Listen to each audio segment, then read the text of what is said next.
Hello everyone, in this video we will discuss what is harvesting in detail and what methods we use to store agricultural goods. So without delay, let's start.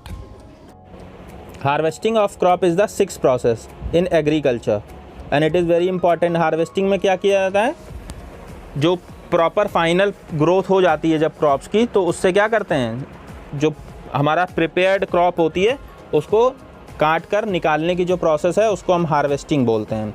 ठीक है, pulled out और cut close to the ground. तो जब पूरी crop prepare हो गई तो बाद में उसका क्या आता है, हार्वेस्टिंग सीज़न आता है। एक सीज़न में जब 3-4 महीने के बाद क्रॉप पूरी फुली प्रिपेयर्ड हो जाती है, ग्रोथ हो जाती है, तो फिर क्या करते हैं, उनको निकाल कर फिर उनसे हम क्या करते हैं, जो सीड्स वगैरह हैं या जो ग्रेन वाला पार्ट है वो हम अलग करते हैं।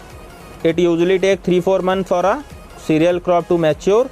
3-4 महीने में क्रॉप मैच्योर होती है। यूज़ किसका करते हैं, सिकल का। सिकल मतलब हसिया बोला जाता है हिंदी में उसको। ओके, तो सिकल मीन्स होता है हसिया, एक इंस्ट्रूमेंट होता है, टूल, जिसकी हेल्प से क्या किया जाता है, मैनुअली उन हार्वेस्टिंग की जाती है।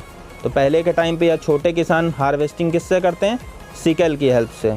और बड़े किसान जो होते हैं या जिनके पास बड़ी फील्ड होती है वो हार्वेस्टर्स का यूज़ करते हैं।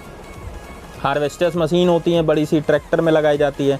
तो ये आप देख सकते हैं, here you have sickle and harvesters में ये कंबाइन एक तरह का हार्वेस्टर का एग्जांपल है, जो कि अभी हम पढ़ेंगे, थ्रेशिंग प्रोसेस को भी कंप्लीट करता है।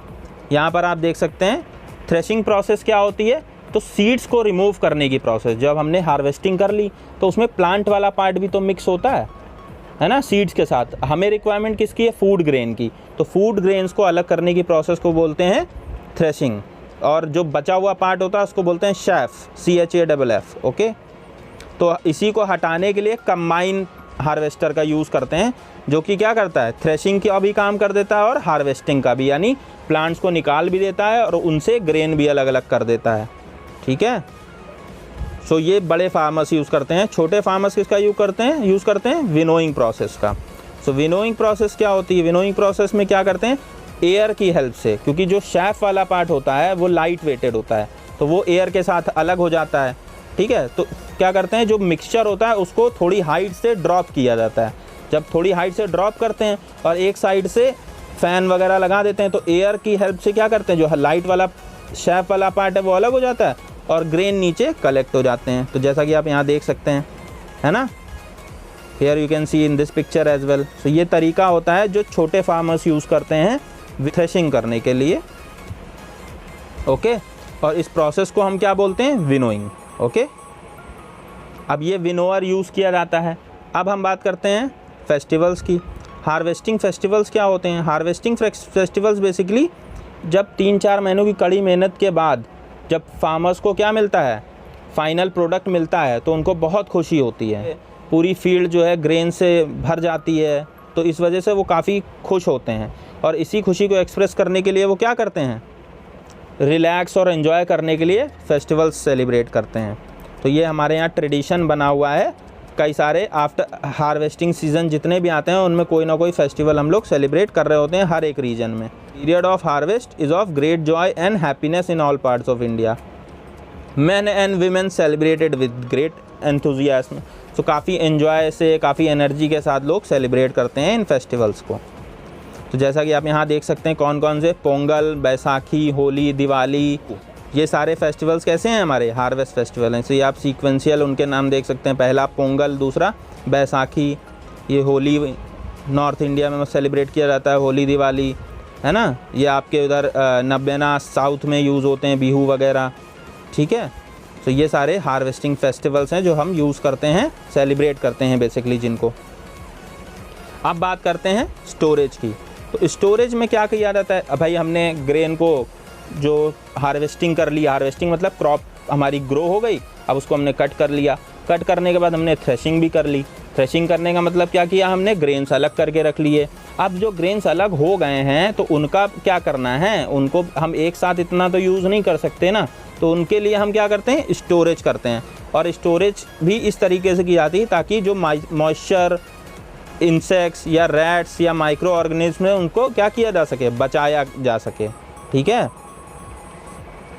So harvested grains are harvested grains have more moisture, so उनमें क्या होता है, हार्वेस्टेड ग्रेन जो होते हैं, जो नए नए अभी कट कर आते हैं, जो फसल आती है उसमें मॉइस्चर ज़्यादा होता है।